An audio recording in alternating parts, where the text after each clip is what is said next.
Yesterday you were saying to us you needed some magic, or I think there's a quote saying you said you needed a brain transplant to get on top of this car, but it really seemed to come alive for you in that second stint towards the end there. Was there a point where you did feel comfortable in the race today?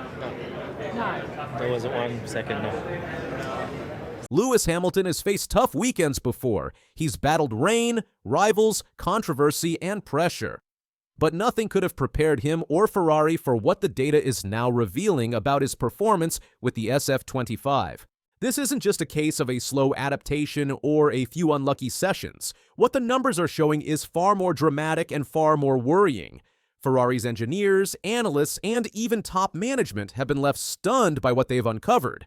Lap after lap, the telemetry draws a clear picture of a 7-time world champion who, for the first time in years, looks disconnected not just from the podium, but from the very machine beneath him.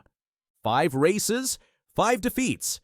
Not once has Lewis Hamilton crossed the line ahead of his teammate Charles Leclerc in a full Grand Prix this season. The expectations were sky high. The headlines wrote themselves: Hamilton in red, chasing that elusive 8th world title, rewriting history at the most iconic team in Formula One.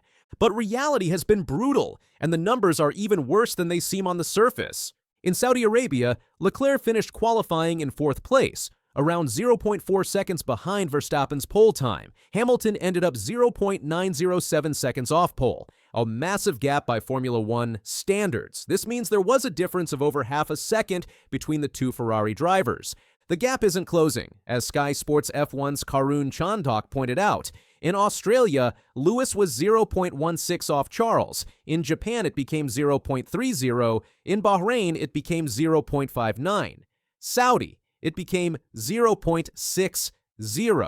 For a driver who we are hoping becomes more and more accustomed to life at Ferrari, that gap should have been closing down, but it's going the wrong way. Sector analysis from Saudi Arabia shows that Hamilton was significantly slower in Sector 1 and Sector 3, while he and Leclerc were closely matched in Sector 2. Hamilton didn't improve in Q3. His final lap wasn't his best, making him one of the few drivers who failed to go quicker in the final shootout. Looking at the speed trace from their fastest laps, it becomes even clearer how much Hamilton struggled in Sector 1.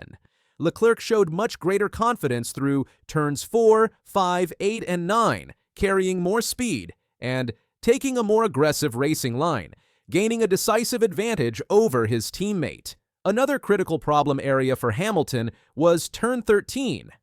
If we compare Hamilton's telemetry to Max Verstappen's, the pole sitter, the challenges become even more apparent. Hamilton lost the most time right at the start of the lap in turns 1 and 2.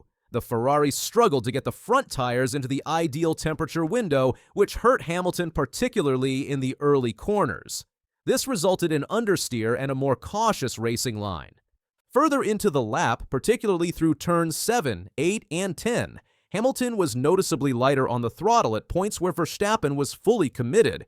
By the end of Sector 1, the gap was already close to half a second, and realistically, Hamilton had no way to recover it.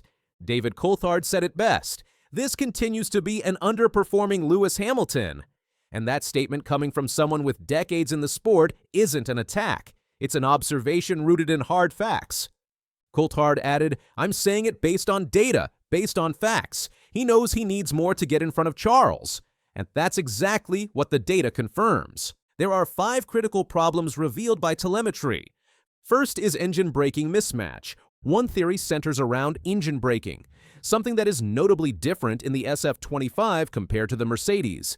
A different engine braking setup requires a change in braking style and pedal feel in order to fully exploit the car's potential. As the data shows, Hamilton struggled the most in areas where precise braking is essential. When Hamilton reviews his laps, he's slower into corners, has to wait longer before applying the throttle, and is more cautious under braking. Second is ground clearance sensitivity. An in-depth report from Italian daily newspaper Gazzetta dello Sport has shed light on a technical issue currently hampering Ferrari. The underlying issue lies in the SF25's extreme sensitivity to ground clearance when running with an empty fuel load.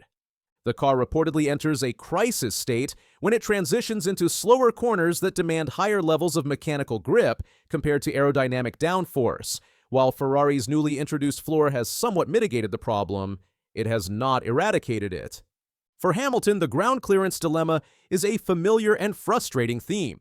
During the 2023 season, he was disqualified from the United States Grand Prix for excessive plank wear, and Mercedes' overcorrection in Brazil, where they raised his ride height too much, left him uncompetitive. Third is ground effect struggles.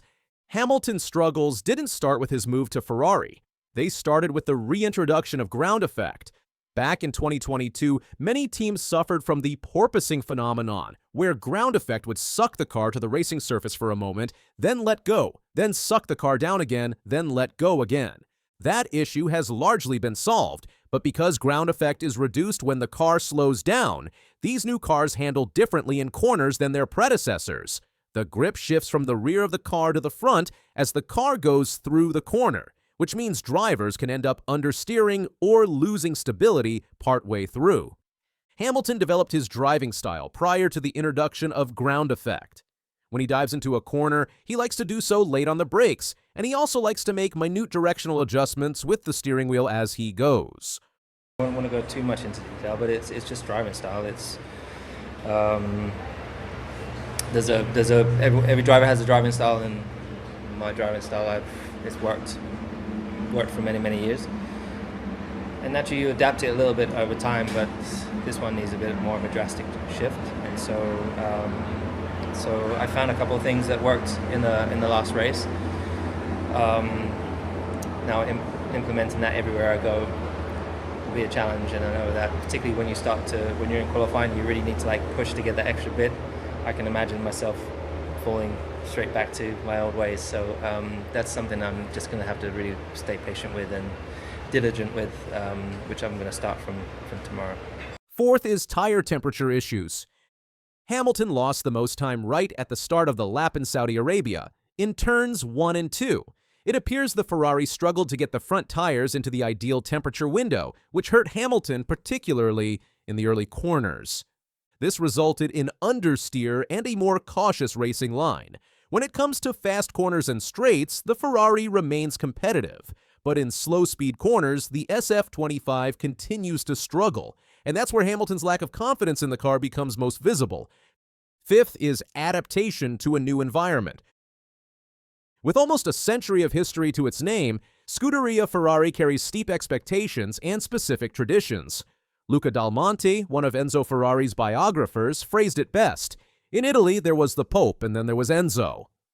It's a big change from the more calculated but open management style Lewis Hamilton knew at Mercedes, the management style that he helped establish when he joined the team in 2013. Hamilton is still learning how to communicate with Fred Vasseur and how to compete alongside Charles Leclerc. He's getting used to a new car that he didn't have input in and learning how to work with new crew members, including his race engineer. Plus, he's just moved to an Italian organization without speaking the language. These factors take time to get used to, especially if you've spent so long doing things in a very specific way somewhere else. The problem isn't just emotional or reputational, it's strategic. Every race where Hamilton is off the pace creates new questions. Do they develop the car based on Leclerc's feedback? Or do they try to pivot mid-season and give Hamilton what he needs? That's the real dilemma, because the data is showing two completely different driving styles trying to coexist in one development path, and that rarely works. Ferrari must now decide, follow the driver with better results so far, or risk alienating Hamilton by not adapting the car to him. It's a tightrope, and the numbers are forcing them to walk it.